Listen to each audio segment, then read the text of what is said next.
The network calculator method uses a diagram to work out the size of the different segments of the network.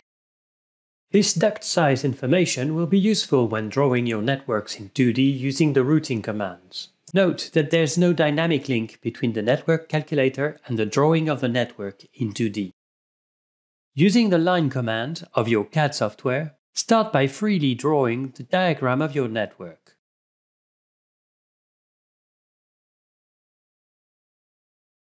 Now let's use the water network calculator command to set the parameters for the calculation variables and the text to be written. Select your diagram and specify its main branch. This transforms it into a dynamic tree structure which serves as the basis for the network calculator.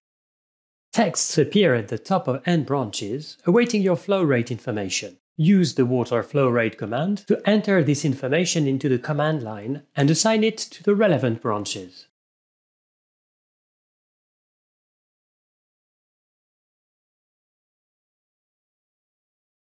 Continue assigning your flow rates to all the end branches. The size calculations update automatically on each relevant branch.